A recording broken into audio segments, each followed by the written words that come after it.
Assalamualaikum warahmatullahi wabarakatuh. Kembali lagi dengan saya Aryo Dwi Laksono, mahasiswa Pendidikan Ekonomi Universitas Negeri Yogyakarta. Di sini saya akan menjelaskan mengenai ketenagakerjaan.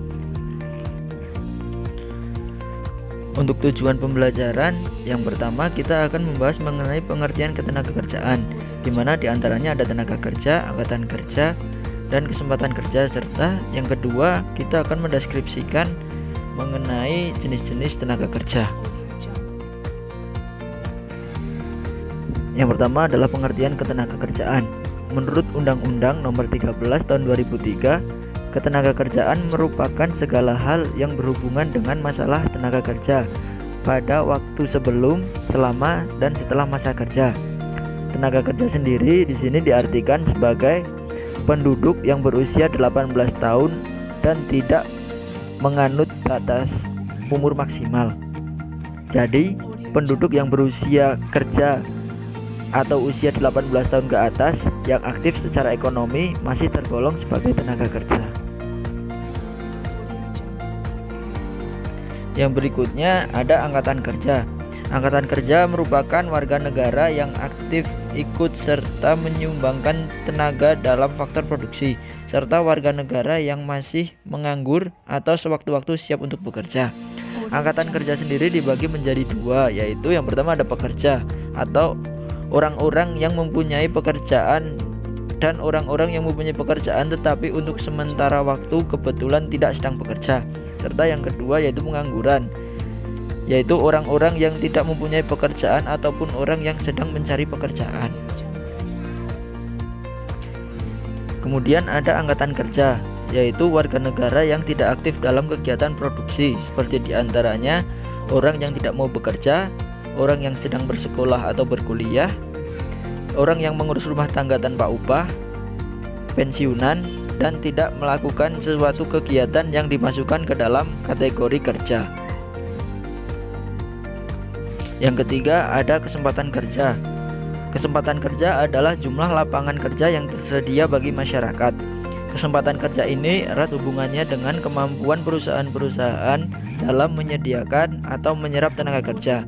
Semakin banyak jumlah kesempatan kerja yang tersedia, maka semakin banyak pula tenaga kerja yang terserap atau dipekerjakan. Nah, berikutnya kita akan membahas mengenai jenis-jenis tenaga kerja. Di sini saya mengelompokkan tenaga kerja menjadi 3 kelompok. Yang pertama, jenis-jenis tenaga kerja berdasarkan kemampuannya.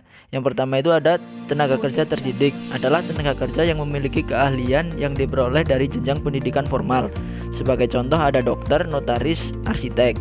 Kemudian yang kedua yaitu tenaga kerja terampil atau terlatih, adalah tenaga kerja yang memiliki keterampilan yang diperoleh dari pengalaman atau kursus-kursus seperti montir dan penjahit.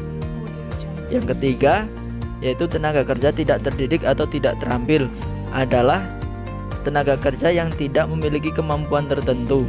Tenaga kerja tersebut hanya mengandalkan kemampuan kekuatan fisik. Sebagai contoh seperti kuli panggul, tukang gali, dan tukang becak.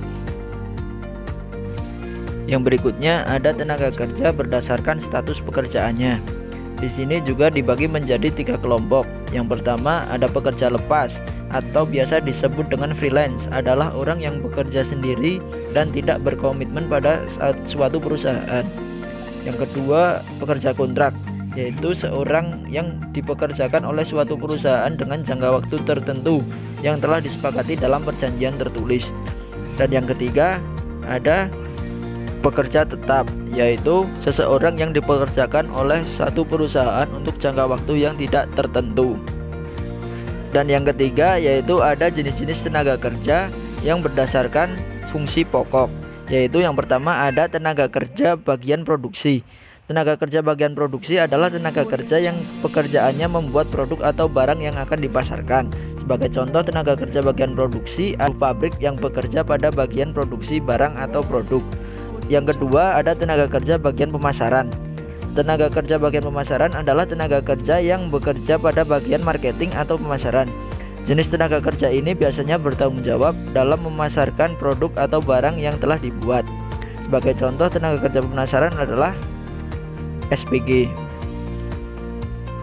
Kemudian yang ketiga ada tenaga kerja bagian administrasi.